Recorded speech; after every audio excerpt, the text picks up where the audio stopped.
Back मेरे प्यारे बच्चों। आज बहुत दिनों के बाद फिर से ये नया वीडियो बन रहा है और इस वीडियो में मैं आप लोगों का यानी क्लास 5 का हिंदी व्याकरण का लेसन नंबर 3 को लेके यहाँ मैं आया हूँ। मैं आशा करता हूँ आप लोग सब ठीक है और अच्छी तरीके से पढ़ाई कर रहे हैं।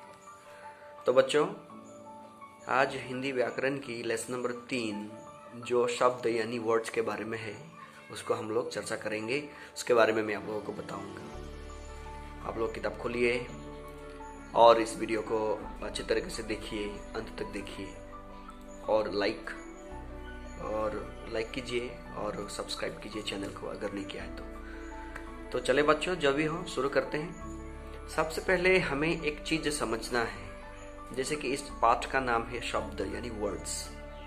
अगर इंग्लिश में बता दे वर्ड्स तो हमें कुछ मालूम हो जाएगा, लेकिन शब्द उसको समझने में थोड़ी दिक्कत हो सकती है। लेकिन चलो, कुछ ये बड़ी बात नहीं है, मैं आप लोगों को बताऊंगा। शब्द यानी वर्णों का समूह को, वर्णों का मेल को शब्द कहते हैं। सबसे पहले तो हमें ये चीज जाननी है। पिछले वीडियो में लेसन नंबर 2 जब हम लोगों ने पढ़ा था तब हमें अल्फाबेट्स यानी वर्ण के बारे में बहुत कुछ जानने को मिला था।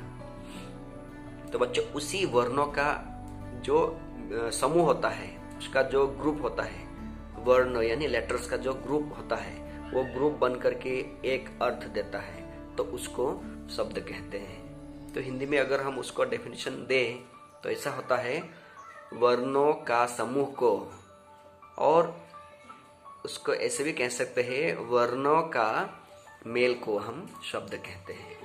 जैसे कि घर, घ और र, देखिए घ र 2 लेटर्स हो गया ना, 2 वर्ण।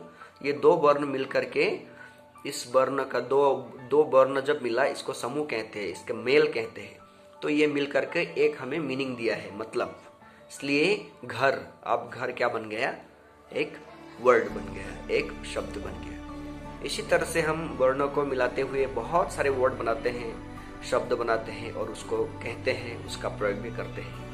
अब देखिए, सबसे इजी आंसर थोड़ी 2-4 वर्णों को लगा करके हम लोग देते हैं एग्जांपल्स। जैसे कि आप लोग कह सकते हैं अजगर, अजगर यानी पाइथन, एक सांप है। तो अजगर, अ ज ग र, इसमें 4 वर्ण है, 4 लेटर्स आर देयर, याद रखिए। अ ज ग र, अजगर यानी 4 वर्ण। तो ये 4 वर्ण मिलकर के, इस 4 वर्णों का मेल होकर के हमें एक मीनिंग दिया है। अजगर कहने से हम समझ सकते हैं ये एक टाइप ऑफ सांप, स्नेक। तो ये एक आपका वर्ण, आपका शब्द बन गया। तो बच्चों, आप लोगों को समझ में आ गया है कि वर्णों का मेल को शब्द कहते हैं, और नहीं तो वर्णों का समूह को शब्द कहते हैं। तो आप लोग भी बहुत सारे एग्जाम्पल सोचिए, हम लोग डेली लाइफ में इस्तेमाल करते आ रहे हैं। ये बहुत सरल है, आप लोग इसको इजीली ले और किताब को जरा देखिए, बहुत सारे एग्जाम्पल्स हमें दिया गया है। तो बच्चों, अब वर्णों का डेफिनेशन जब क्लियर हो चुका है, उसके बाद हमें वर्णों का जो भेद है, टाइप्स ऑफ वर्ड्स, उसको जाननी है। जैसे कि आप लोगों का पेज नंबर 17 पर दिया हुआ है, there are 2 types of words. वर्ण का भेद 2 किस्म का होता है। एक तो होता है सार्थक शब्द, और दूसरा होता है निरर्थक शब्द। अर्थात शब्द का 2 भेद होते हैं, 2 टाइप्स ऑफ वर्ड्स। एक होता है सार्थक शब्द और दूसरा होता है निरर्थक शब्द। अब ये सब चीज क्या है तो मैं आप लोगों को बता दूं। सार्थक शब्द उसे कहते हैं जिस शब्द हमें किसी चीज का बोध कराते हैं, मतलब जिस शब्द से हमें किसी चीज का अर्थ देते हैं, उसे सार्थक शब्द कहते हैं। तो निरर्थक शब्द क्या है? जो अर्थ देने वाले शब्द के साथ हम लोग कभी कभार इस्तेमाल कर देते हैं लेकिन उसका कोई अर्थ नहीं होता है, उसे निरर्थक शब्द कहते हैं। जैसे कि मैं आप लोगों को एग्जांपल बता दूं, मछली तछली। देखिए, मुझे मछली तछली अच्छा नहीं लगता। आप इस एग्जांपल में देखिए, मछली ये तो समझ में आ रही है, फिश, लेकिन उसके साथ में जो एक वर्ड यूज किया गया है तछली, इसका मतलब क्या आप लोगों को पता है? नहीं, आप लोगों को पता नहीं। वो चीज मुझे भी पता नहीं, यानी किसी को भी पता नहीं। इसका मतलब ये हुआ कि उस तचली का कोई अर्थ नहीं है, there is no meaning of that word तचली। तो ये सब चीज को हम लोग निरर्थक शब्द कहते हैं।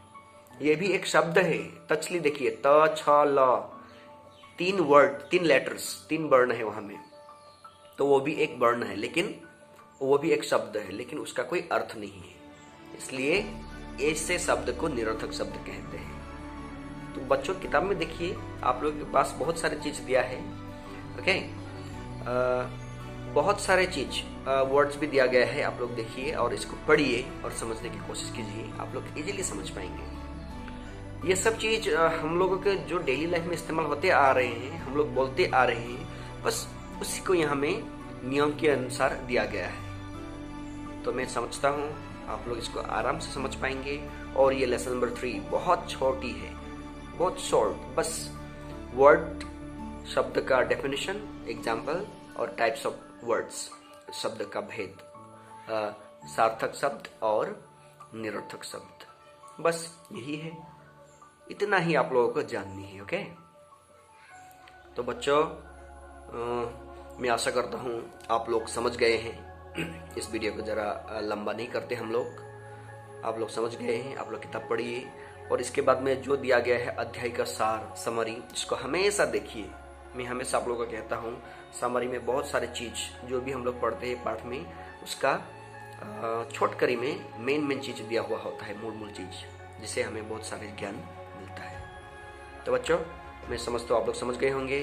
फिर से मैं आप लोग को बता दूं, शब्द यानी वर्णों का समूह को शब्द कहते हैं। शब्द 2 किस्म का होता है, एक होता है सार्थक शब्द जिसका अर्थ होता है, और दूसरा होता है निरर्थक शब्द जिसका कोई अर्थ नहीं होता। बस इसी चीज को आप लोग जान रहे हैं। तो आप लोग किताब पढ़िए और भी समझने की कोशिश कीजिए, इसका आंसर्स वगैरह भी आपको मिल जाएगा, लेकिन पहले आप लोग समझिए। ओके, तो बच्चों वीडियो को हम लंबा नहीं करते हैं।